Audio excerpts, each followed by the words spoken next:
출애굽기 1장 8절에서 13절까지의 말씀 세 번역으로 보겠습니다.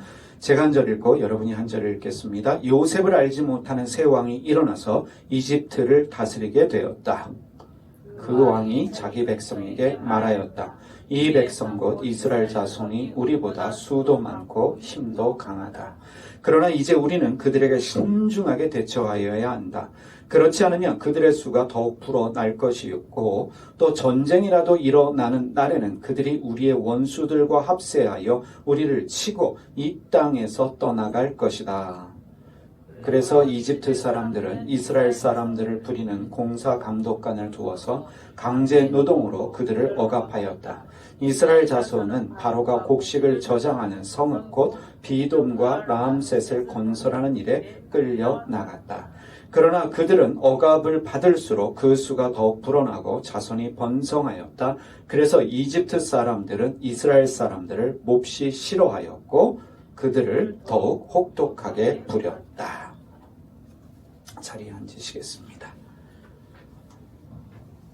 야곱은 사랑하는 아들 요셉이 죽었다라고 믿었습니다. 그래서 고통스러운 불행한 날들을 보냈습니다. 그런데 영원할 것 같았던 야곱의 불행은 어느 날 행복으로 바뀌었습니다. 죽었다라고 믿었던 아들 요셉이 이집트의 국무총리가 되어 있었습니다. 그래서 잃어버렸던 아들을 되찾았고 아들이 국무총리로 있는 이집트로 이주했습니다.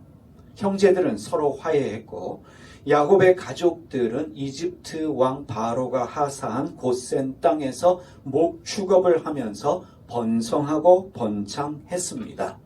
불행이 행복으로 바뀌었습니다. 그런데 영원할 것 같았던 그들의 행복도 요셉이 죽은 후에 불행으로 바뀌게 됩니다. 여기서 우리는 중요한 몇 가지를 깨닫게 됩니다. 그 첫 번째는 세상에 영원한 것은 없다는 사실입니다. 영원한 불행이 없습니다. 영원한 행복도 없습니다. 다시 말하면 불행하다고 영원히 불행한 것도 아니고 행복하다고 영원히 행복한 것도 아닙니다. 불행이 있으면 행복이 찾아올 날이 있고 행복이 있으면 불행이 찾아올 날이 있습니다. 삶이 있으면 죽음이 있고 미워하는 날이 있으면 사랑하는 날도 있습니다. 사랑한다고 영원히 사랑하는 것도 아닙니다. 싸울 날이 찾아오게 되고 미워할 날도 있게 마련입니다. 전쟁이 있다고 영원한 전쟁이 아닙니다. 평화의 날이 찾아올 때가 있습니다. 평화의 날이 있다고 그 평화가 영원한 것도 아닙니다. 전쟁의 날이 찾아오는 날도 있습니다. 이것이 역사이며 우리의 삶입니다. 두 번째로 사람들은 그렇다면 나는 언제 행복할 것인가? 나는 언제 불행할 것인가? 그때에 관심이 많습니다. 행복과 불행이 있다면 언제 나에게 행복이 찾아오고 언제 불행이 찾아오는가? 그래서 사람들은 무당을 찾습니다. 점쟁이를 찾습니다. 교회를 다니는 사람들도 예언의 은사를 받은 사람들을 찾아가서 예언 기도를 받으면서 나의 내일에 대하여 나에게 행복은 언제 찾아오고 나는 언제 불행을 당할 것인가 묻고 그것에 관심이 많습니다. 불행 뒤에 행복이 찾아옵니다. 행복 뒤에는 반드시 불행이 찾아옵니다. 그러나 행복도 불행도 예고 없이 찾아온다는 사실입니다. 삶도 그렇습니다. 죽음도 그렇습니다. 사랑도 미움도 전쟁도 평화도 모든 것들은 예고 없이 우리를 찾아옵니다. 세 번째로 태어남과 죽음이 나의 선택이 아니듯이 행복과 불행도 나의 선택은 아닙니다. 사랑하고 미워하는 것도 평화와 전쟁도 사실은 우리의 선택이 아닙니다. 누군가에 의해서 나에게 닥치는 일이 행복과 불행이고 사랑과 미움이며 평화와 전쟁이라는 사실입니다. 우리는 선택의 여지 없이 나에게 일어나는 일들을 받아들이며 살아가야 합니다. 내가 행복을 선택하고 불행을 선택하는 것이 아니라, 내가 평화를 선택하고 전쟁을 선택하는 것이 아니라, 어느 날 갑자기 나에게 닥쳐진 행복과 불행을, 전쟁과 평화를 받아들이며 살아가야만 합니다. 행복이 찾아오면 행복하게 살면 되는 것입니다. 불행이 찾아오면 불행과 더불어 견디면서 살아가야 합니다. 사랑이 찾아오면 사랑하며 살면 되는 것이고, 미움이 찾아올 때는 이해하고 용서하면서 살아가야만 합니다. 평화로 올 때는 평화롭게 살면 되는 것이고, 전쟁이 일어나면 전쟁의 때에는 싸우면서 살아가야 하는 것입니다. 이스라엘 백성들은 이집트 사람들이 영원히 요셉에 대한 고마움으로 우리에게 잘해줄 것이다 믿었는지도 모르겠습니다. 우리에게 주어진 이 행복이, 번성과 번영이 영원할 것이다 믿었음에 분명합니다. 그런데 이들에게 영원할 것 같았던 그 번성과 번영은 어느 날 고난으로 바뀌게 됩니다. 영원한 것은 없습니다. 성경은 말합니다. 요셉을 알지 못하는 새로운 왕이 이집트를 다스리게 되었다라고 말합니다. 그런데 이 이집트 왕은 번성하고 번영하는 이스라엘 자손들을 두려워했습니다. 좋은 시절 끝났다는 말입니다. 이집트 왕은 자기 백성들에게 이스라엘 사람들이 수도 많아지고 힘도 강해지고 있다라고 말합니다. 그러면서 신중하게 대처하자라고 말하고 있는데 무슨 뜻이겠습니까? 더 이상 이스라엘 사람들이 번영하도록 번창하도록 내버려 두지 말자라는 말입니다. 이스라엘 사람들이 번영하지 못하도록, 번성하지 못하도록 대책을 세우자 이집트 왕이 말하고 있습니다. 이집트 왕이 두려워했던 것 중에 하나는 전쟁이 일어날 때에 이스라엘 백성들이 적의 편에 서서 우리와 함께 싸우는 것이 두려웠고, 그리고 이스라엘 사람들이 이집트를 떠나는 것이 두려웠습니다. 이스라엘의 엄청난 노동력과 자본력이 빠져나가는 것이 두려웠던 것입니다. 그래서 이집트 왕은 공권력을 동원합니다. 이스라엘 백성들을 강제 노역에 동원하고 그들을 억압하기 시작합니다. 번성하고 번영하고 있었던 행복한 삶을 누리고 있었던 이스라엘 사람들에게 압제와 고난이 닥쳤습니다. 그런데 출애굽기 1장 12절 말씀을 주목해서 보시기를 바랍니다. 그러나 그들은 억압을 받을수록 그 수가 더욱 불어나고 자손이 번성하였다. 그래서 이집트 사람들은 이스라엘 자손을 몹시 싫어하였고, 이스라엘 백성들이 고난을 당합니다. 압제를 당합니다. 그런데 당하고만 있지 않았습니다. 이스라엘 사람들은 압제를 당할수록, 고난을 당할수록 그 수가 더 늘어나고 번성하였다라고 성경이 말하고 있습니다. 이집트 사람들의 관점으로 살펴보시기 바랍니다. 이들이 수가 늘어나고 번성하고 번영하는 것이 두려웠기 때문에 이들을 억압했는데, 이들을 압제했는데 더 번성합니다. 더 번영합니다. 그 숫자가 늘어납니다. 미움이 더 강하여질 수밖에 없습니다. 그래서 더 혹독하게 부렸습니다. 더 강하게 압제했고 그들을 몰아붙였습니다.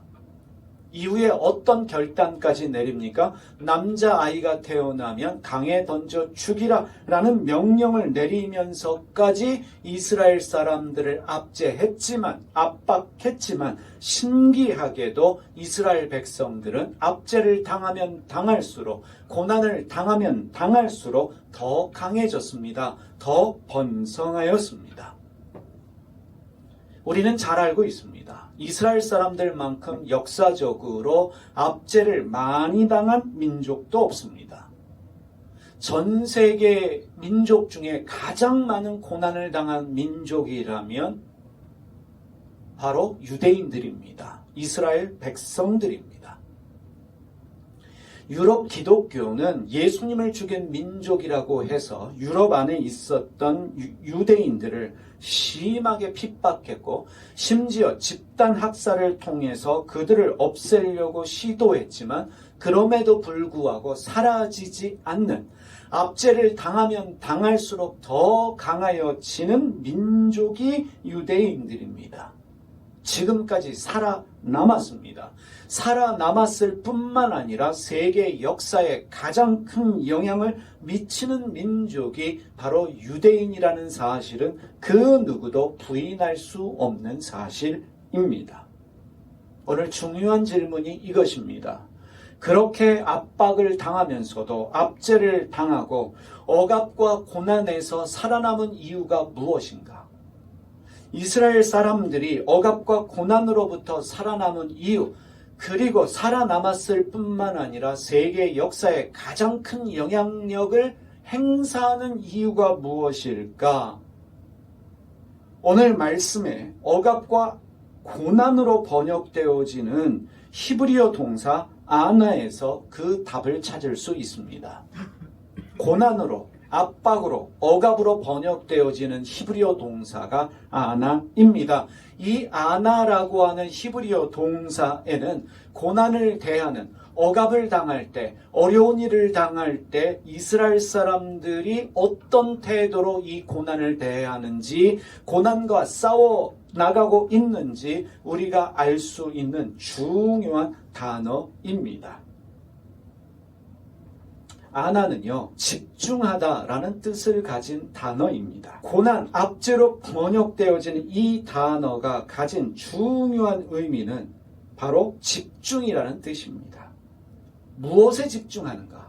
나의 내면을 돌아보면서 나에게 집중하는 것을 말하는 단어입니다. 고난이 닥쳤습니다. 어려운 일이 닥쳤습니다. 그때 내 내면을 돌아보면서 나에게 집중하는 시간입니다. 여러분, 사실 사람이 번성할 때, 번영할 때는 나를 돌아볼 수 있는 기회가 없습니다. 바쁘기 때문에, 여유가 없기 때문에, 번성과 번영을 누리고 있기 때문에 나의 내면을 들여다볼 시간이 없습니다. 그런데 유대인들은 억압과 고난은 나의 내면을 들여다보라고 하나님이 주신 시간과 기회로 여깁니다. 여러분, 고난이 닥칠 때, 어려움이 닥칠 때 우리가 어떠한 태도를 가져야 하겠습니까? 나를 돌아볼 수 있는 기회로 삼아야 하는 것입니다.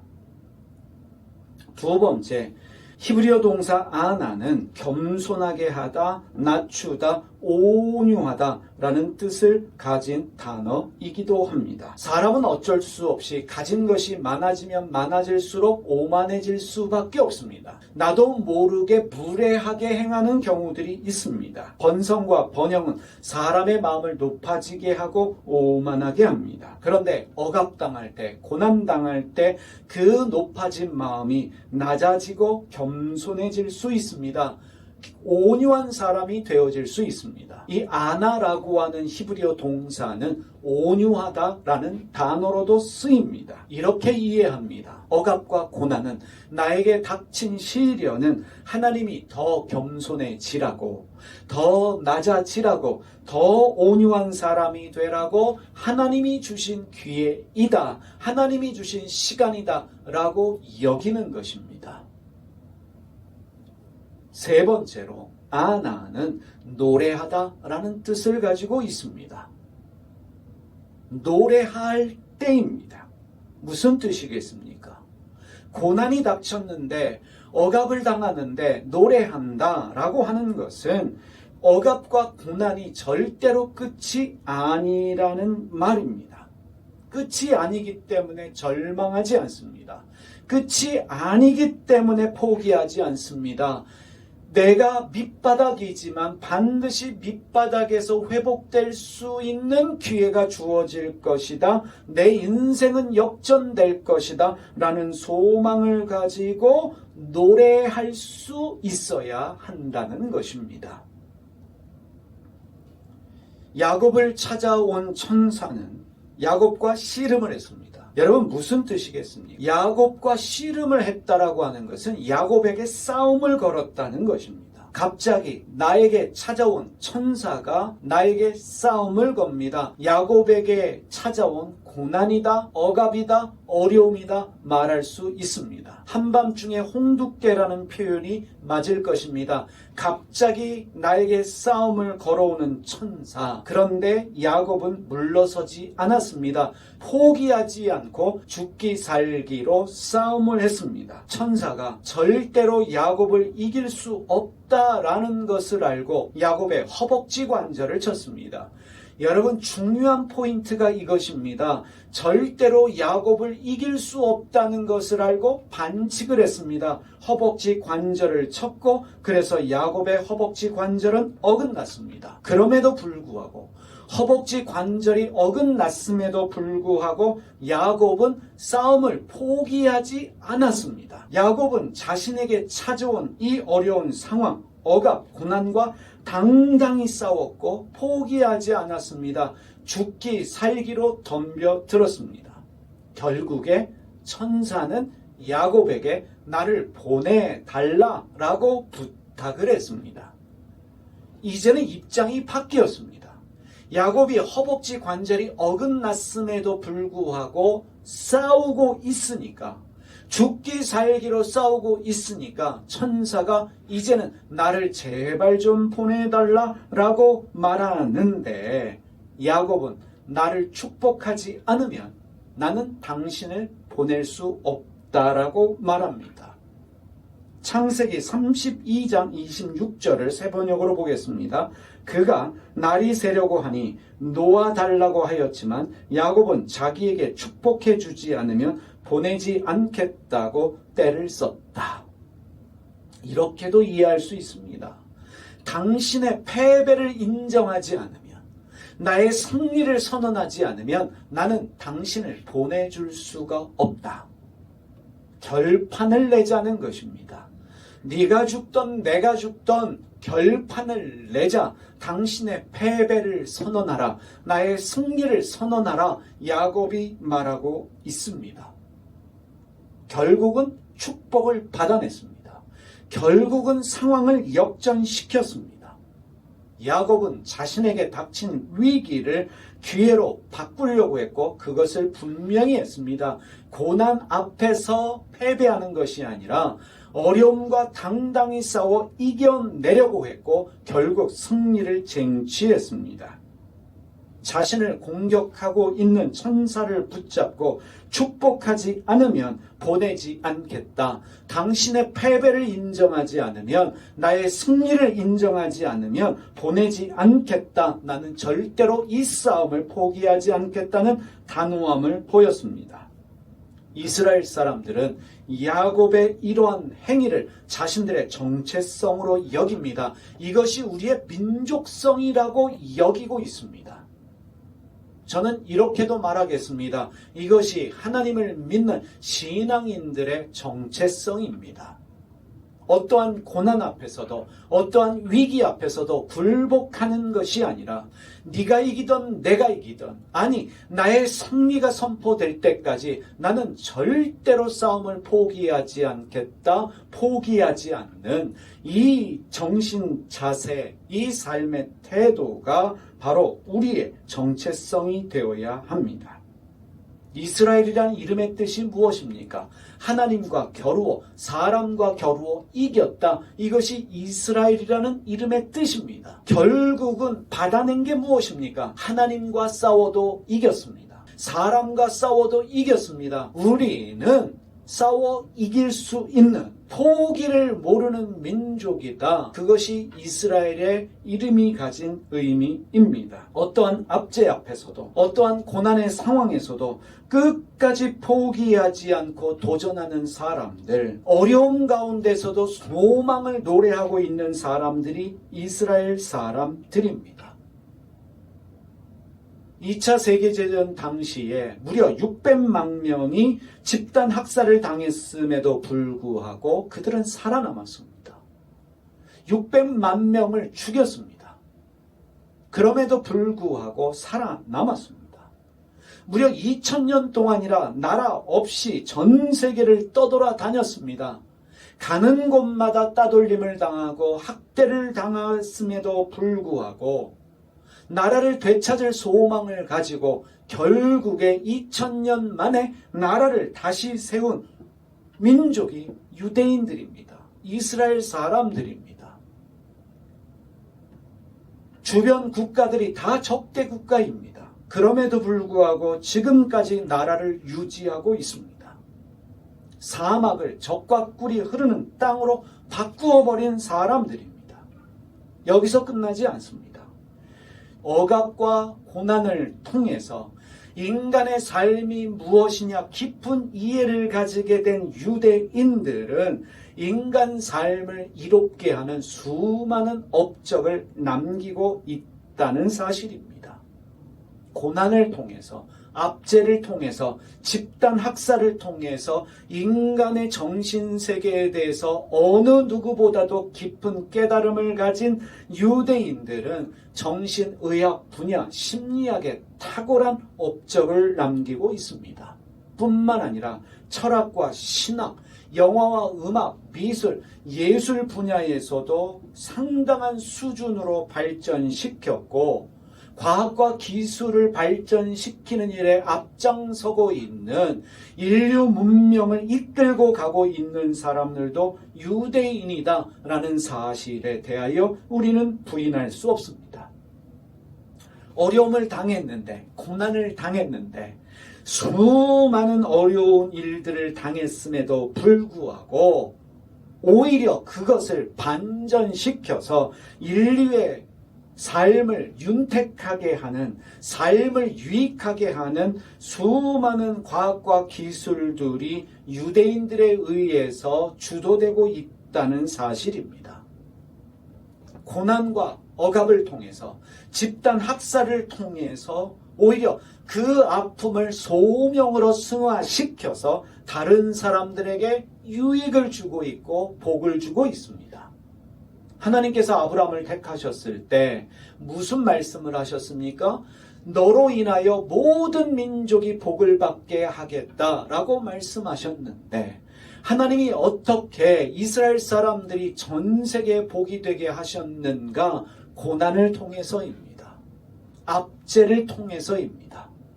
집단 학살을 당하는 그 어려움과 고난을 통해서 이들은 전 세계에 복이 될 수 있는 정신적 깨달음을, 깊은 의미를 알게 되었다 감히 말할 수 있습니다. 폴 존슨이라는 역사가는 이렇게 말합니다. 4000년이 넘도록 유대인들은 자신들이 생존자들이었을 뿐만 아니라 운명이 그들을 처박은 사회들에 적응하고 또 그들이 서로에게 제공해야만 했던 인간적 위안을 한데 모으는 놀라운 기술을 발전시킨 사람들임을 입증했다. 가난을 풍요로 바꾸고 재물을 인간적인 것으로 만들거나 불운을 창조적인 계기로 바꾸는 데서 그들보다 더 풍요로운 민족은 없었다.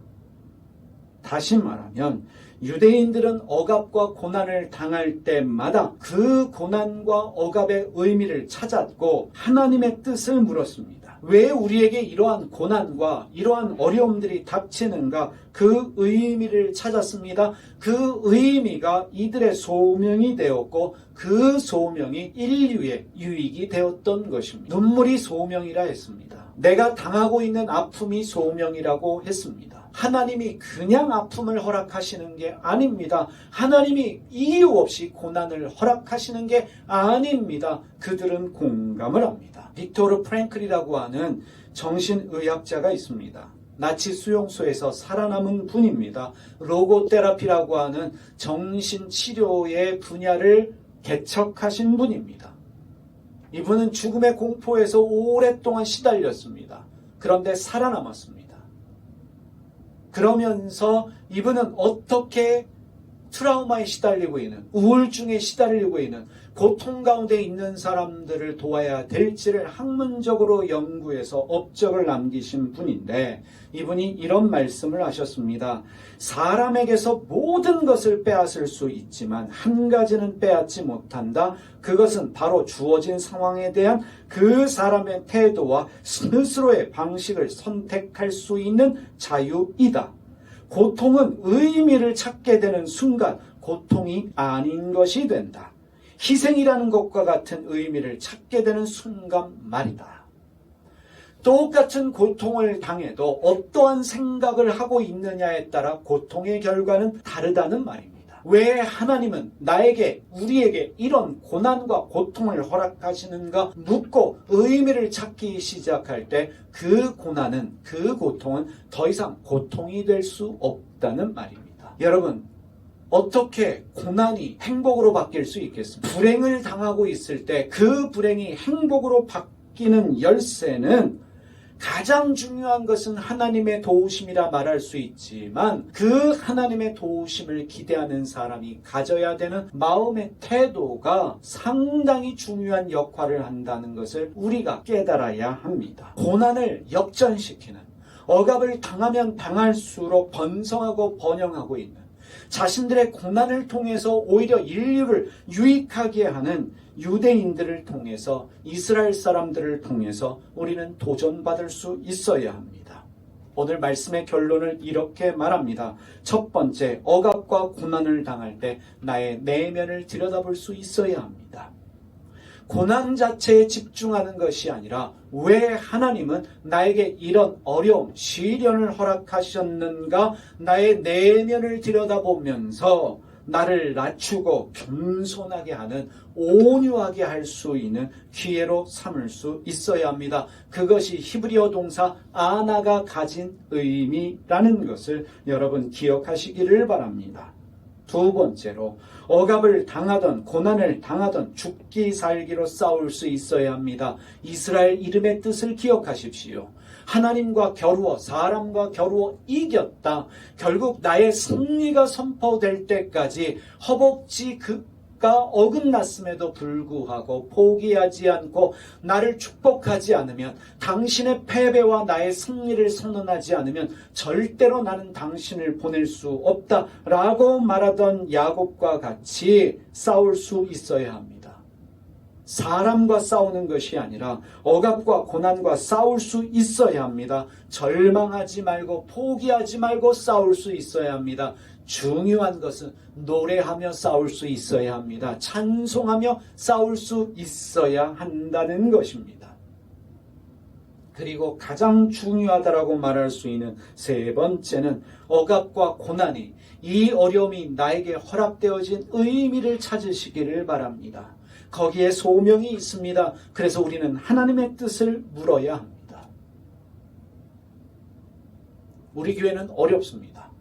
우리 교회는 힘듭니다. 이 힘들고 어려움, 이 고난을 통해서 하나님께 묻습니다. 하나님, 이러한 일들을 이 교회에 허락하신 이유가 무엇입니까? 이 고난 앞에서 우리는 교회 문을 닫아야 합니까? 아니요.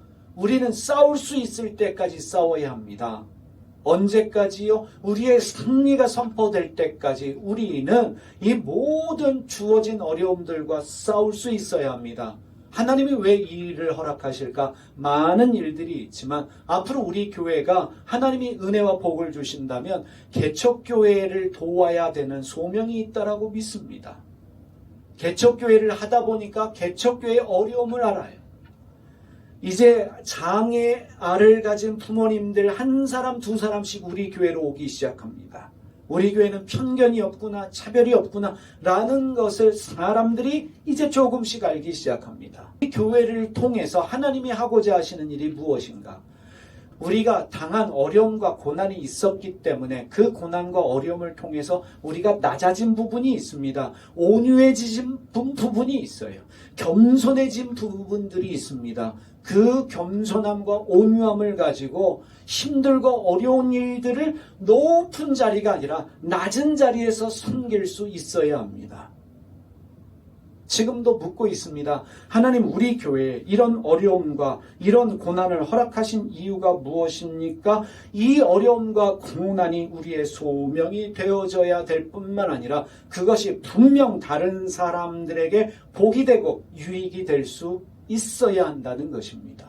사람을 품는 그릇이 넓어져야 하고 어떤 누구에 대한 편견과 차별도 없이 모든 사람들을 예수님의 눈으로 대할 수 있는 그러한 그릇으로 주님이 만들어 가시겠다. 이스라엘 백성들이 고난을 당하면 당할수록 인류를 윤택하게 하고 인류의 복이 됐던 것처럼 하나님이 분명 우리 영광장로교회를, 저를, 여러분들을 그렇게 쓰시겠다. 여러분, 고난과 맞서 싸울 수 있는, 이겨낼 수 있는 여러분 모두가 되시기를, 무엇보다도 고난을 통해서 소명을 발견하는 여러분과 제가 되기를 주님의 이름으로 축복합니다.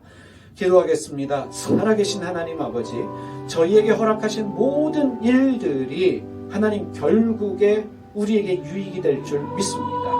하나님, 고난을 통하여 우리의 내면을 들여다보게 하시고 고난을 통해서 겸손하고 온유하고 낮아진 사람이 될 뿐만 아니라 고난할 때에 하나님의 일하심을 경험하는 자들 되게 하시고 고난과 싸워 이겨내서 오히려 다른 사람에게 유익과 복이 될 수 있는 소명의 사람들이 다 되게 하여 주시옵소서. 예수님의 이름으로 기도드립니다.